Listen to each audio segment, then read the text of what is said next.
सोनपुर गांव के आखिरी छोर पर मिट्टी की एक टूटी फूटी झोपड़ी थी।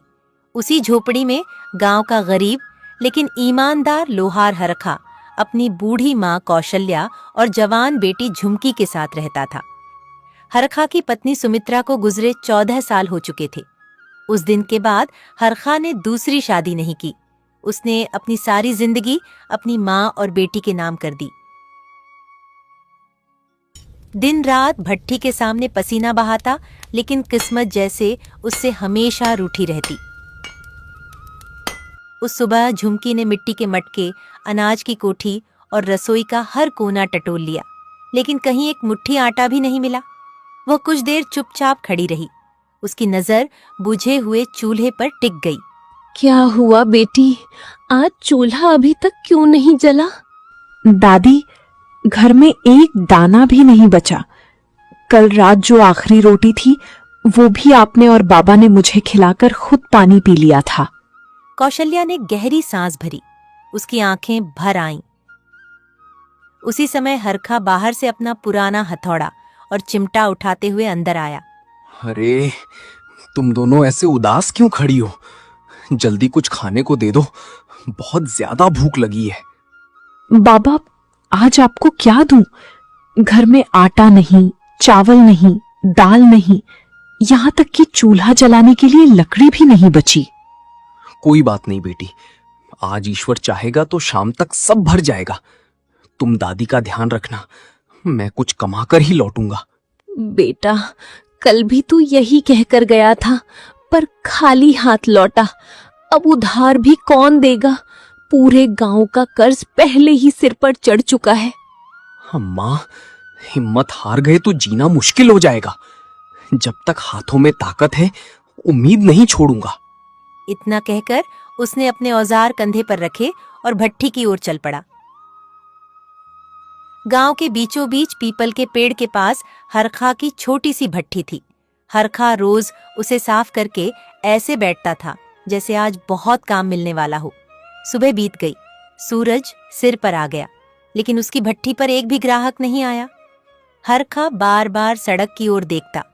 कोई किसान आता दिखाई देता तो उसके चेहरे पर उम्मीद चमक उठती, लेकिन किसान सामने वाली दुकान पर चला जाता।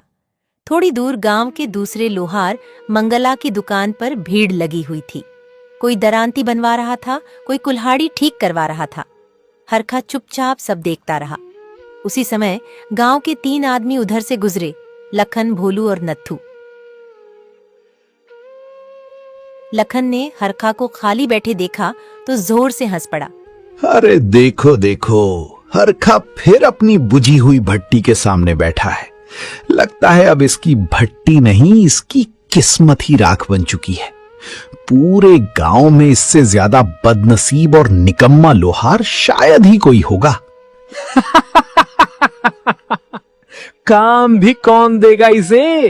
ये तो मुफ्त में काम करके खुद को बड़ा धर्मात्मा समझता है। लोहार कम, भिखारी ज्यादा लगता है। घर में खाने को दाना नहीं, लेकिन दूसरों पर एहसान दिखाने का बड़ा शौक है। सुन हरखा, तेरी ईमानदारी का कोई मोल नहीं है। सच तो यह है कि तू अक्ल से बिल्कुल खाली है। जब तक दूसरों से अपना हक छीनना नहीं सीखेगा, तब तक तेरे घर का चूल्हा नहीं जलेगा। ऐसे ही भूखा मर जाएगा और लोग तुझ पर तरस खाने के बजाय हंसते रहेंगे। तीनों फिर हंसते हुए आगे बढ़ गए। हरखा ने उनकी बातों का कोई जवाब नहीं दिया। उसने बस धीरे से अपनी भट्ठी में बुझती हुई आग को कुरेदा और हथौड़े पर हाथ फेरने लगा। लेकिन इस बार उनकी बातें सीधे उसके दिल में उतर गई थीं। उसने पहली बार सोचा, क्या सचमुच मेरी ईमानदारी ही मेरी सबसे बड़ी दुश्मन बन गई है? क्या इस दुनिया में मेहनत और सच्चाई की कोई कीमत नहीं रह गई? मैंने तो कभी किसी का बुरा नहीं चाहा, फिर भी हर कदम पर अपमान और गरीबी ही मेरे हिस्से क्यों आती है? क्या सच में ईमानदार इंसान को सिर्फ दुख और ताने ही मिलते हैं? उसकी नजर अनायास अपनी झोपड़ी की दिशा में उठ गई। उसे याद आया, घर में उसकी बूढ़ी माँ और बेटी सुबह से भूखी बैठी हैं और उसकी जेब में एक फूटी कौड़ी भी नहीं है। सूरज डूब चुका था। पूरे गांव में एक एक करके चूल्हे जलने लगे थे। कहीं रोटियों की खुशबू आ रही थी तो कहीं सब्जी में पड़ते तड़के की आवाज। लेकिन हरखा की झोपड़ी का चूल्हा आज भी ठंडा पड़ा था। हरखा भारी कदमों से अपनी झोपड़ी के दरवाजे तक पहुंचा। उसके हाथ बिल्कुल खाली थे। जैसे ही झुमकी ने अपने बाबा को देखा, वह दौड़कर बाहर आई। उसने सबसे पहले हरखा के हाथों की ओर देखा, लेकिन वहां न अनाज था, न पैसे और न ही कोई सामान। उसकी आंखों में पल भर के लिए उम्मीद जगी थी, लेकिन अगले ही पल बुझ गई। बाबा, आप आ गए। आज भी कोई काम नहीं मिला। मैं सुबह से आपका इंतजार कर रही थी। सोचा था आज कुछ कमाई होगी और घर में राशन आ जाएगा। नहीं बेटी, आज पूरे गांव में किसी को लोहे का कोई काम नहीं था। सुबह से शाम तक इंतजार करता रहा, लेकिन कोई ग्राहक नहीं आया। कोई बात नहीं, शायद भगवान ने आज हमारी परीक्षा ली है। मुझे पूरा भरोसा है कि कल कोई ना कोई काम जरूर मिलेगा। बेटा, निराश मत हो। ईश्वर देर जरूर करता है, लेकिन किसी का साथ कभी नहीं छोड़ता। तू पहले हाथ मुंह धो ले। घर में कुछ बिस्कुट बचे हैं, आज उन्हीं से काम चला लेते हैं। अम्मा, मेरी चिंता मत करो। मैं आते वक्त रास्ते में ही कुछ खाकर आया हूं। आप और झुमकी वही बिस्कुट खा लीजिए, मुझे भूख नहीं है। कल मैं कुछ कमाकर जरूर लाऊंगा। झुमकी अपने बाबा को बचपन से जानती थी। वह समझ गई कि यह झूठ है। अगर हरखा ने सचमुच खाना खाया होता तो उसकी आंखों में इतनी थकान और चेहरे पर इतनी बेबसी नहीं होती। झुमकी चुपचाप रसोई में गई। उसने खाली मटके, खाली कोठी और खाली डलिया पर एक नजर डाली। फिर वापस आकर हरखा के सामने खड़ी हो गई। आखिरकार कौशल्या उठी। उसने मटके से 3 ग्लास पानी भरे और एक एक ग्लास हरखा और झुमकी के हाथ में दे दिया। तीनों ने बिना कुछ कहे पानी पी लिया। उस रात किसी की आंखों में नींद नहीं थी। एक तरफ झुमकी अपने बाबा की चिंता में जागती रही, दूसरी तरफ हरखा छत की ओर देखता रहा। उसे बार बार यही लग रहा था कि आज वह अपनी बेटी और अपनी बूढ़ी मां के सामने हार गया है।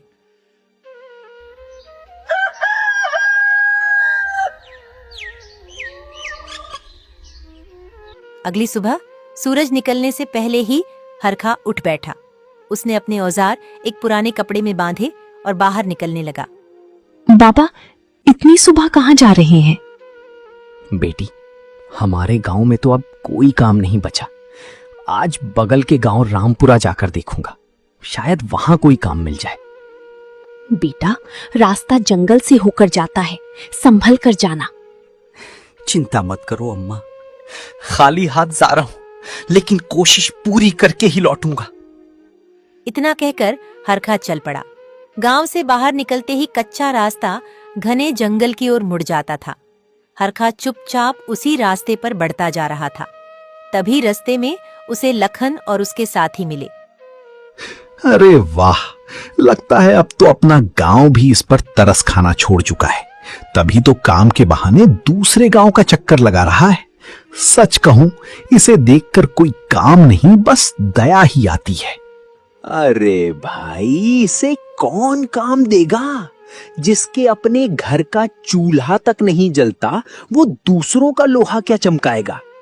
इसका हाल देखकर तो लोग अपने औजार भी इसे देने से डरेंगे। लगता है गरीबी ने इसकी किस्मत पर हमेशा के लिए ताला लगा दिया है। दोनों जोर जोर से हंसने लगे। हरखा ने कुछ नहीं कहा, वह सिर झुकाकर आगे बढ़ गया। पीछे से लखन फिर चिल्लाया, सुन हरखा, अगर आज भी कहीं काम न मिले तो लौटते वक्त हमारे घर जरूर आ जाना। कुत्तों के लिए जो बची खुची सूखी रोटियां फेंकने वाले होंगे वही तुझे दे देंगे। कम से कम आज रात भूखा तो नहीं सोएगा। दोनों की हंसी देर तक जंगल में गूंजती रही। हरखा की आंखें भर आईं। उसने जल्दी जल्दी कदम बढ़ाए ताकि कोई उसके आंसू न देख सके। काफी दूर चलने के बाद उसके पैर जवाब देने लगे। सामने एक विशाल बरगद का पेड़ था। हरखा उसके नीचे जाकर बैठ गया। अब तक वह अपने आंसू रोकता रहा था, लेकिन इस बार उसकी हिम्मत टूट गई। हे ईश्वर, आखिर मुझसे ऐसी कौन सी भूल हो गई? मैं दिन रात मेहनत करता हूं, किसी का हक नहीं मारता, किसी के साथ बेईमानी नहीं करता, फिर भी मेरी बूढ़ी माँ और मेरी बेटी भूखी सोती हैं।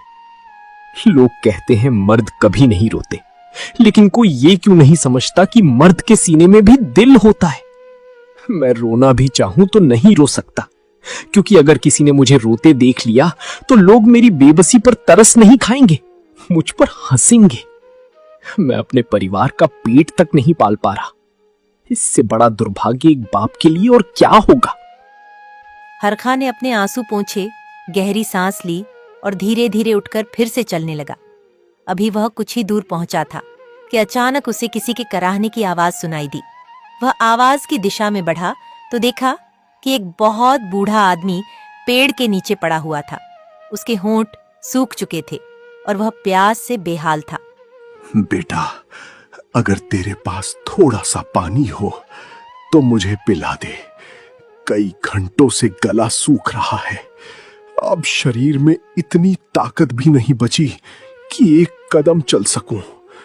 अगर आज पानी नहीं मिला तो शायद मेरी सांसें यहीं थम जाएं। हरखा ने बिना देर किए अपनी कमर से बंधी पानी की छोटी सी बोतल निकाली। 2 दिन से उसने ठीक से कुछ खाया नहीं था और वही पानी उसके पास बचा था, लेकिन उसने पूरा पानी बूढ़े आदमी को पिला दिया। वृद्ध ने पानी पीकर राहत की सांस ली। बेटा, ईश्वर तेरा भला करे। तूने मुझे पानी पिलाकर नई जिंदगी दे दी, लेकिन एक विनती है, मुझे यहां अकेला छोड़कर मत जाना। अब मुझ में इतनी भी ताकत नहीं बची कि अपनी झोपड़ी तक पहुंच सकूं। ठीक है बाबा, मैं आपको आपकी झोपड़ी तक छोड़कर ही जाऊंगा। आप बिल्कुल चिंता मत करिए। जब तक आप सुरक्षित अपने घर नहीं पहुंच जाते, मैं आपके साथ रहूंगा। बेटा, तू कहां जा रहा था? लगता है किसी जरूरी काम के लिए निकला था। बाबा, मैं बगल के गांव काम की तलाश में जा रहा था। सोचा था शायद आज कहीं मेहनत मजदूरी मिल जाए और घर के लिए कुछ राशन ले जाऊं। तो फिर मेरे कारण तेरा काम छूट जाएगा। तेरे घर वाले भी तेरी राह देख रहे होंगे। काम आज नहीं मिला तो कल मिल जाएगा बाबा, लेकिन अगर मैं आज इंसानियत का साथ छोड़ दूं तो मेरी मेहनत और ईमानदारी का कोई मतलब नहीं रह जाएगा। किसी की जान बचाने से बड़ा कोई काम नहीं होता। बाकी सब भगवान पर छोड़ दीजिए। कुछ देर बाद दोनों झोपड़ी तक पहुंच गए।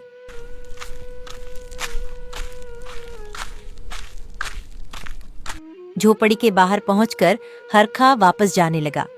रुक बेटा, एक पल ठहर। तूने आज बिना किसी स्वार्थ के मेरी मदद की है। ऐसे लोग इस दुनिया में बहुत कम मिलते हैं। हरखा उसकी ओर देखने लगा।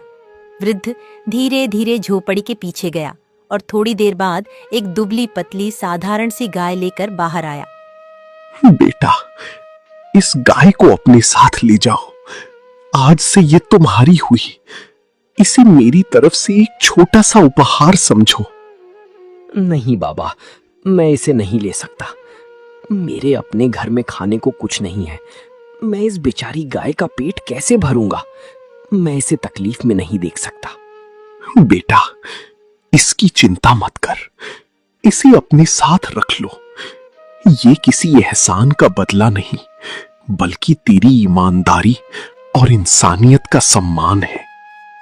बाबा, मैंने जो किया वो अपना फर्ज समझकर किया। मैं बिना मेहनत किए किसी से कुछ भी लेना उचित नहीं समझता।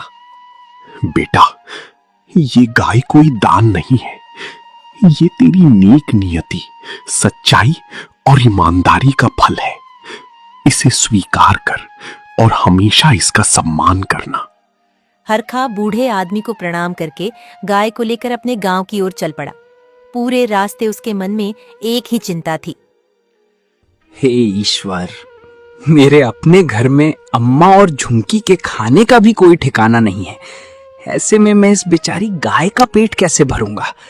मुझे समझ नहीं आ रहा कि इसकी देखभाल कैसे करूं। गाय चुपचाप हरखा के पीछे पीछे चल रही थी। उसकी हालत देखकर लग रहा था कि कई दिनों से उसे भी भरपेट चारा नहीं मिला था। शाम तक हरखा अपनी झोपड़ी के सामने पहुंच गया। झुमकी दरवाजे पर बैठी उसका इंतजार कर रही थी। जैसे ही उसने अपने बाबा के साथ गाय को देखा, वह हैरान रह गई। बाबा, ये गाय कहाँ से आई? हरखा बेटा, ये किसकी गाय ले आए? हरखा ने गाय को खूंटे से बांधा और जंगल में हुई सारी बात दोनों को बता दी। बूढ़े आदमी की मदद करने से लेकर गाय मिलने तक की पूरी घटना सुनकर दोनों कुछ देर तक चुप रहीं। बाबा, हम तो खुद 2 वक्त की रोटी के लिए तरस रहे हैं। इस गाय को क्या खिलाएंगे? अगर इसे भी हमारे साथ भूखा रहना पड़ा तो इसका क्या होगा? यही बात मुझे पूरे रास्ते परेशान करती रही बेटी। समझ नहीं आ रहा था कि इसे घर लाना सही था या नहीं, लेकिन उस वृद्ध का दिल भी नहीं तोड़ सकता था। अरे, इसकी हालत तो हमसे भी ज्यादा खराब लग रही है। देखो, इसकी हड्डियां तक दिखाई दे रही हैं। लगता है कई दिनों से इसे भी भरपेट चारा और पानी नसीब नहीं हुआ। बाबा, इसे देखो, कितनी मासूम है। इसे तो शायद ये भी नहीं पता कि ये किस घर में आई है। इसकी आंखों में तो बस अपनापन और भरोसा दिखाई दे रहा है। अब ये हमारे आंगन में आ गई है तो इसकी जिम्मेदारी भी हमारी है। चाहे हमें अपना हिस्सा कम करना पड़े, लेकिन इसे कभी भूखा नहीं रहने देंगे। ईश्वर ने इसे हमारे भरोसे भेजा है। अब इसकी देखभाल करना हमारा फर्ज है। झुमकी तुरंत झोपड़ी के पीछे गई। वहां सूखी घास के कुछ गट्ठर के बचे हुए तिनके पड़े थे। उसने उन्हें इकट्ठा किया और गाय के सामने रख दिया। गाय आराम से चारा खाने लगी। तीनों उसे ऐसे देख रहे थे जैसे घर में कोई नया मेहमान आया हो। उस रात घर का चूल्हा फिर नहीं जला। तीनों ने सिर्फ पानी पीकर रात बिताई, लेकिन किसी ने इस बात का दुख नहीं किया कि वे भूखे हैं। उन्हें बस इस बात की तसल्ली थी कि गाय ने थोड़ा सा चारा खा लिया।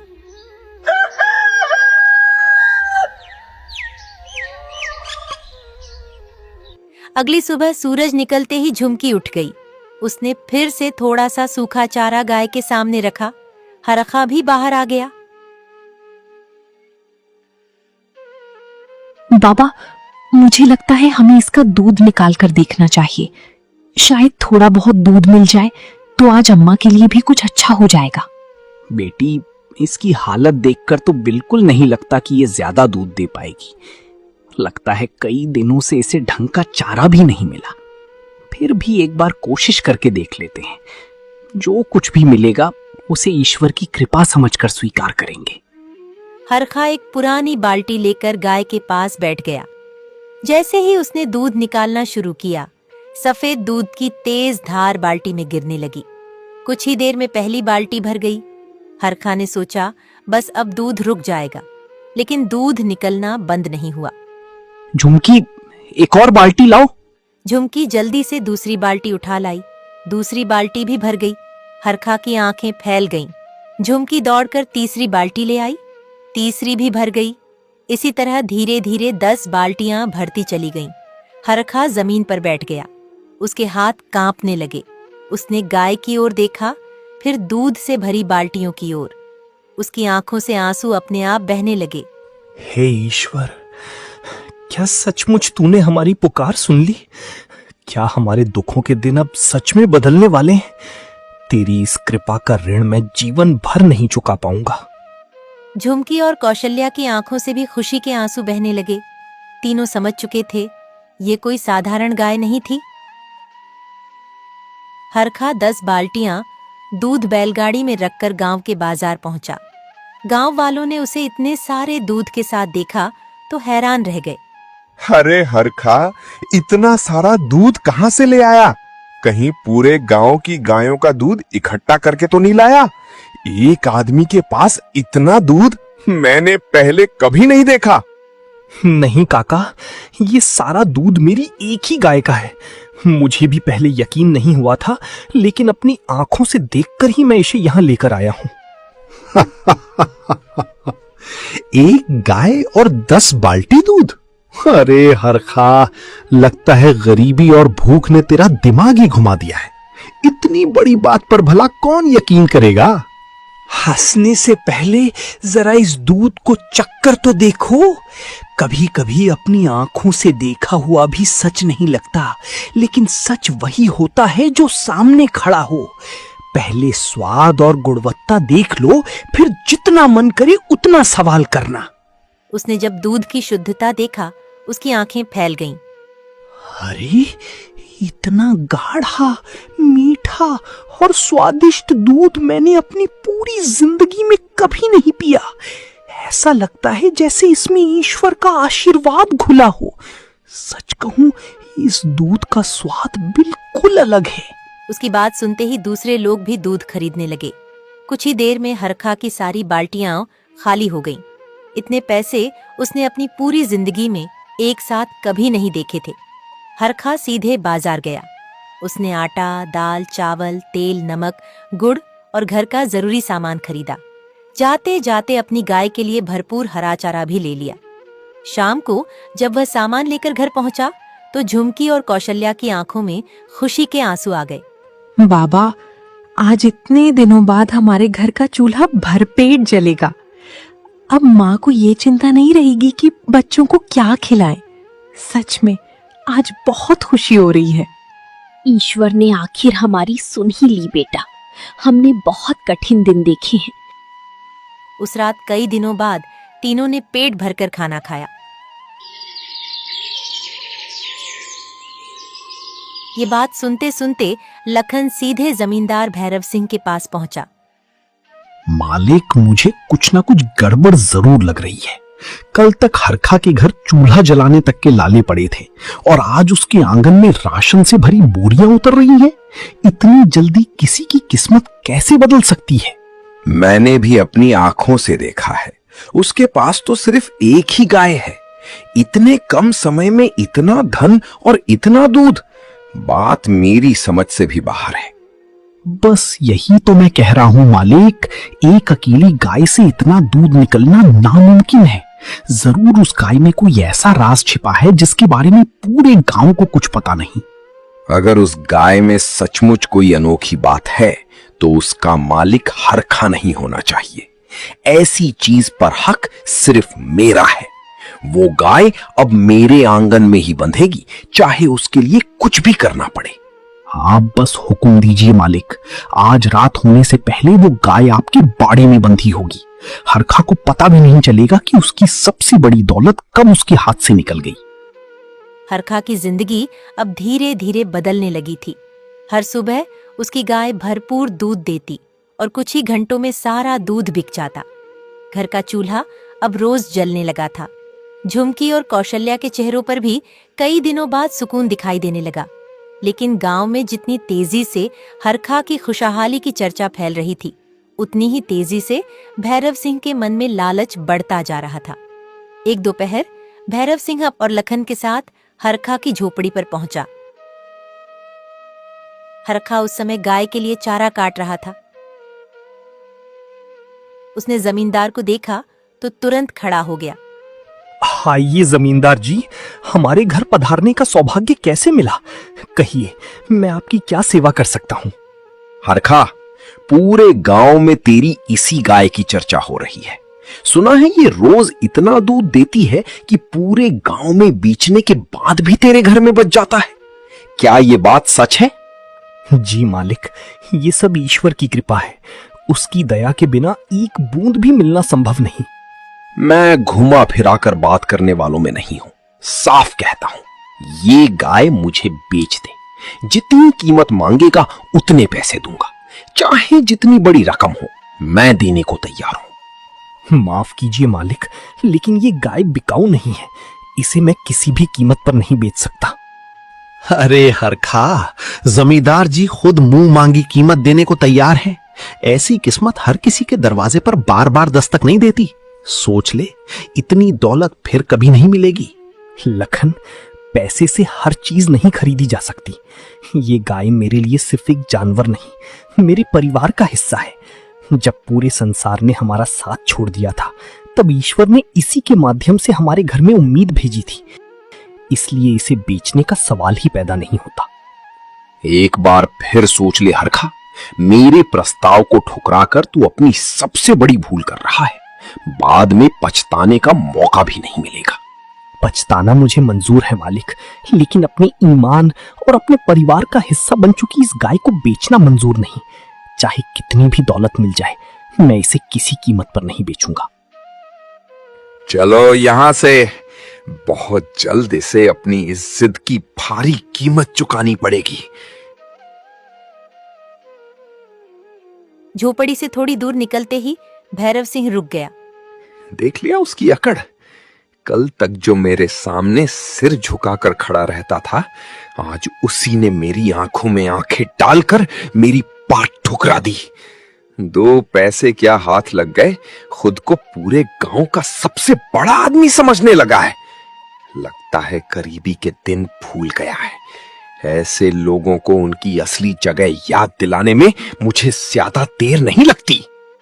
बिल्कुल मालिक, गरीब आदमी जब अचानक दौलत देख लेता है तो उसे अपनी हैसियत भूलने में देर नहीं लगती। हरखा भी अब खुद को किसी जमींदार से कम नहीं समझ रहा। उसे लगता है कि अब कोई उसका कुछ नहीं बिगाड़ सकता। लेकिन उसे ये नहीं पता कि जिस गांव में आपकी मर्जी के बिना पत्ता तक नहीं हिलता, वहां उसकी ये अकड़ ज्यादा दिन नहीं टिकेगी। आज उसने आपकी बात ठुकराई है, कल यही आदमी अपने फैसले पर पछताएगा। उसे फिर से वही दिन दिखेंगे जब उसके घर में चूल्हा जलाने के लिए भी कुछ नहीं होता था। मुझे किसी भी हाल में वो गाय चाहिए, चाहे कीमत देकर मिले या किसी और तरीके से, लेकिन वो अब हरखा के आंगन में नहीं रहनी चाहिए। अगर हरखा अपनी मर्जी से गाय नहीं बेच रहा तो बिना बेचे भी वो गाय हमारी हो सकती है। उसे पता भी नहीं चलेगा कि उसकी सबसे बड़ी दौलत कब उसके हाथ से निकल गई। क्या कहना चाहता है? साफ साफ बोल। आज आधी रात को जब पूरा गांव गहनी नींद में होगा, तब हम चुपचाप उसकी झोपड़ी पहुंचेंगे। बिना कोई आवाज किए गाय की रस्सी खोलेंगे और जंगल वाले रास्ते से उसे निकाल लेंगे। सुबह होने तक किसी को जरा सा भी शक नहीं होगा कि गाय कहां गायब हो गई। ठीक है, आज रात ही ये काम पूरा होगा। कल सूरज उगेगा तो वो गाय हरखा के आंगन में नहीं, मेरे पाड़े में बंधी मिलेगी।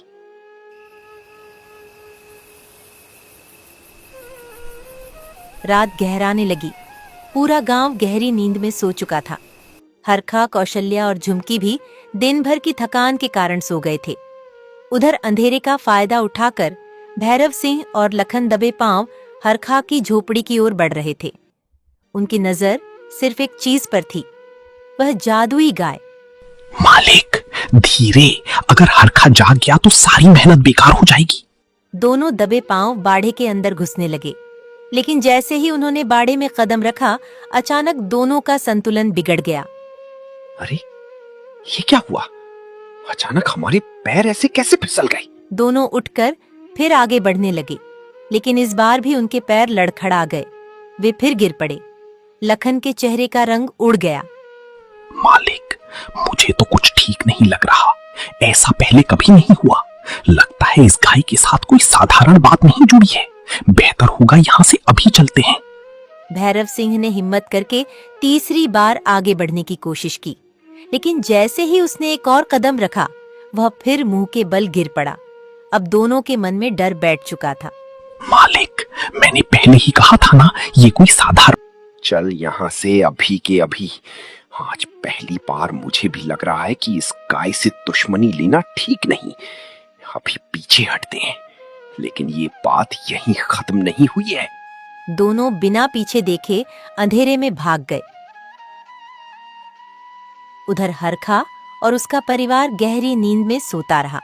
उन्हें इस बात का जरा भी पता नहीं चला कि उस रात कोई उनकी गाय चुराने आया था।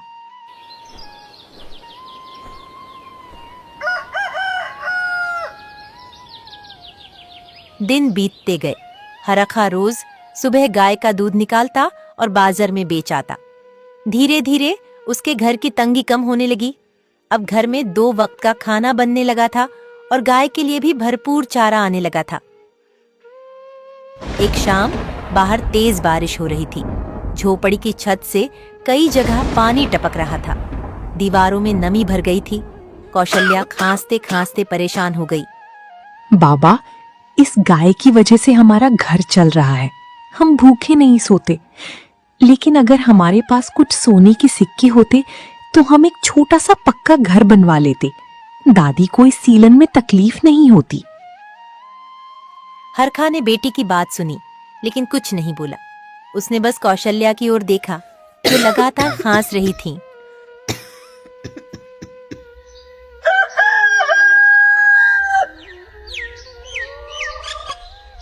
अगली सुबह हरखा हमेशा की तरह गाय को चारा देने बाड़े में गया। जैसे ही उसकी नजर गाय के पास पड़ी, वह एकदम ठिठक गया। गाय के पैरों के पास कुछ चमक रहा था। हरखा झुककर देखने लगा। वहां सोने के कई सिक्के पड़े थे। उसने कांपते हाथों से एक सिक्का उठाया। वह सचमुच सोने का था। हरखा की सांसें तेज हो गईं। अब हरखा सब समझ चुका था। ये कोई साधारण गाय नहीं थी। ये सचमुच ईश्वर का दिया हुआ वरदान थी। हरखा ने सोने के सिक्कों की बात किसी को नहीं बताई। अगले दिन वह कस्बे के सुनार के पास गया। सुनार ने सिक्के देखकर कहा कि वे खरे सोने के हैं और उनकी अच्छी कीमत देकर खरीद ली। मिले हुए पैसों से हरखा ने सबसे पहले अपनी माँ कौशल्या की दवा खरीदी, फिर घर का जरूरी सामान लिया। कुछ समय बाद उसने अपनी टूटी झोपड़ी की जगह लाल खपरेल वाला मजबूत पक्का घर बनवा लिया। नया घर देखकर कौशल्या और झुमकी की खुशी का ठिकाना नहीं रहा। इसके बाद हरखा ने दूध का काम बढ़ाया। उसने 2 नौजवानों को काम पर रखा और शुद्ध दूध कई गांवों में पहुंचाने लगा। देखते ही देखते हरखा का नाम पूरे इलाके में ईमानदार और भरोसेमंद दूध वाले के रूप में प्रसिद्ध हो गया।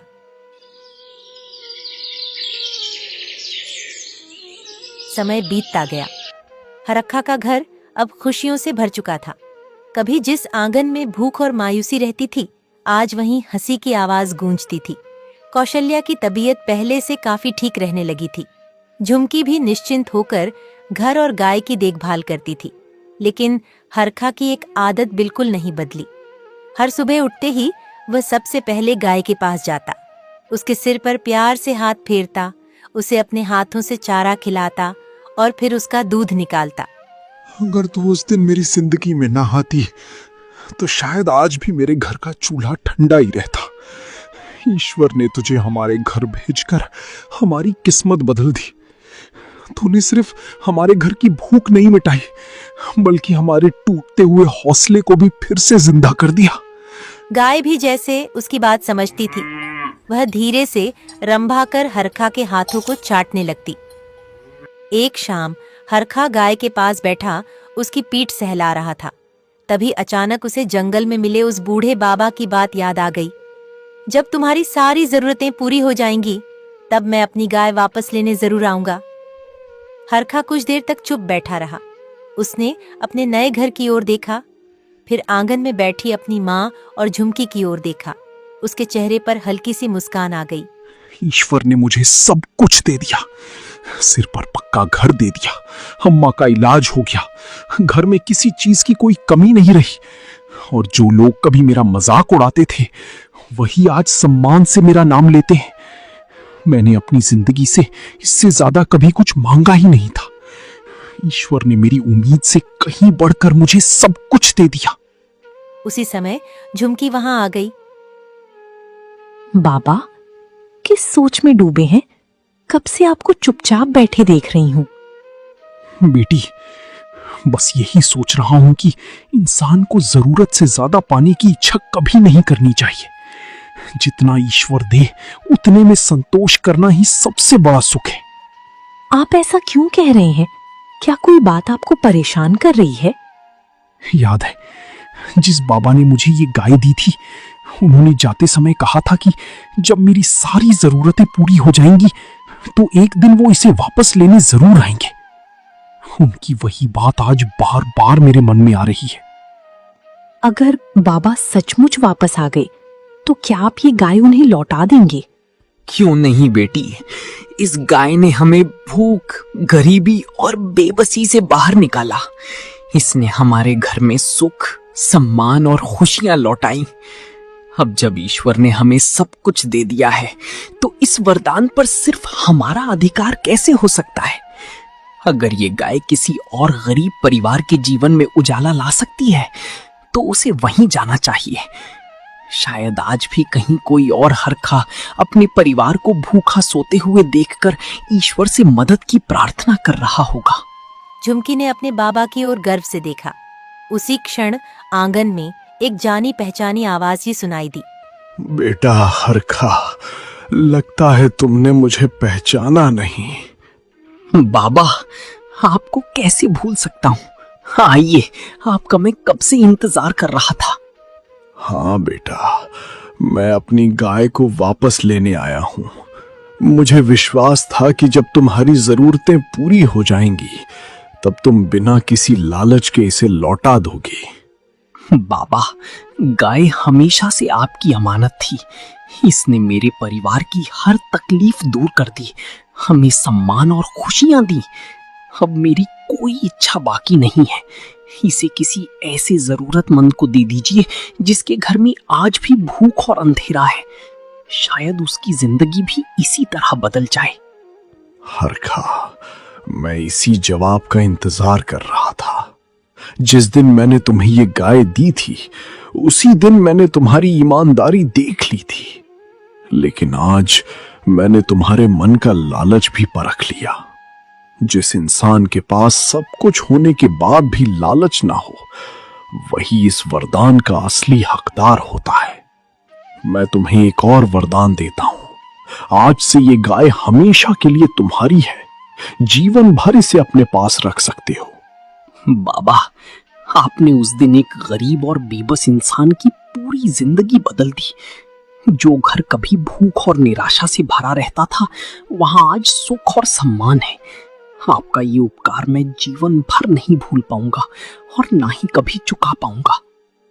बेटा, मुझे किसी एहसान का बदला नहीं चाहिए। बस मेरी एक बात हमेशा याद रखना, ईश्वर ने जो तुम्हें दिया है उसका उपयोग केवल भलाई के लिए करना। तुम्हारे दरवाजे से कोई भूखा, लाचार या जरूरतमंद कभी खाली हाथ वापस नहीं जाना चाहिए। यही इस गाय का असली उद्देश्य है और यही इसकी सबसे बड़ी मर्यादा है। इतना कहकर बाबा मुस्कुराए और देखते ही देखते वहां से ऐसे ओझल हो गए जैसे वे कभी आए ही न हों। हरखा देर तक उसी जगह खड़ा रहा। उसकी आंखों से खुशी के आंसू रुक ही नहीं रहे थे, क्योंकि आज उसे सिर्फ एक गाय नहीं मिली थी, उसे यह विश्वास मिल गया था कि ईमानदारी और निस्वार्थता का फल हमेशा सबसे बड़ा होता है। बाबा के आशीर्वाद के बाद हरखा ने पहले की तरह मेहनत करना कभी नहीं छोड़ा। जादुई गाय उसके पास थी, लेकिन उसने कभी आलस या लालच को अपने पास नहीं आने दिया। हर सुबह गाय का दूध निकाला जाता और गांव-गांव पहुंचाया जाता। समय के साथ हरखा का दूध का कारोबार दूर दूर तक फैल गया। उसने कई गरीब लोगों को भी काम दिया ताकि उनके घरों का चूल्हा भी जल सके। एक शाम तीनों आंगन में बैठे थे। जादुई गाय पास ही आराम से चारा खा रही थी। कौशल्या ने मुस्कुराते हुए हरखा से कहा, बेटा, याद है एक समय ऐसा भी था जब हमारे घर में एक मुट्ठी आटा तक नहीं होता था। कई कई दिन ऐसे गुजरते थे जब हम आधा पेट खाकर ही सो जाते थे। चूल्हा ठंडा पड़ा रहता था और ये सोचकर रातें कटती थी कि सुबह बच्चों के लिए खाने का इंतजाम कैसे होगा। हाँ माँ, मुझे सब कुछ आज भी ऐसे याद है जैसे कल की ही बात हो। लोगों के ताने, खाली हाथ घर लौटना, झुमकी की मासूम आंखों में भूख देखना और आपकी चिंता, मैं कुछ भी नहीं भूला। लेकिन ईश्वर ने हमारी एक एक परीक्षा के बाद ऐसा समय भी दिखाया जिसकी हमने कभी कल्पना तक नहीं की थी। आज हमारे सिर पर पक्का घर है, घर में अनाज से भरे कोठार हैं, किसी चीज की कमी नहीं है। और सबसे बड़ी बात, आज हम किसी जरूरतमंद की मदद करने के लायक बन गए हैं। यही ईश्वर की सबसे बड़ी कृपा है। हरखा ने अपनी माँ और बेटी की ओर देखा, फिर उसकी नजर गाय पर गई। उसने मन ही मन उस बूढ़े बाबा को प्रणाम किया और धीरे से कहा, बाबा, आपने मुझे सिर्फ एक गाय नहीं दी थी, बल्कि जीने का सही रास्ता दिया था। आपने सिखाया कि ईमानदारी, इंसानियत और संतोष से बढ़कर कोई दौलत नहीं होती। आज जो सम्मान, सुख और खुशियां मेरे परिवार को मिली हैं, वो सिर्फ इस गाय की वजह से नहीं, बल्कि आपकी सीख की वजह से मिली है। आपका ये उपकार मैं जीवन भर नहीं भूलूंगा। ईश्वर का दिया हुआ सबसे बड़ा वरदान धन नहीं, बल्कि ईमानदार दिल और संतोषी मन होता है। जिसके पास ये दोनों हों उसके जीवन में खुशियां देर से सही लेकिन जरूर आती हैं। क्या बिना किसी स्वार्थ के की गई मदद का फल हमेशा मिलता है? हाँ या नहीं, कमेंट में जरूर बताइए।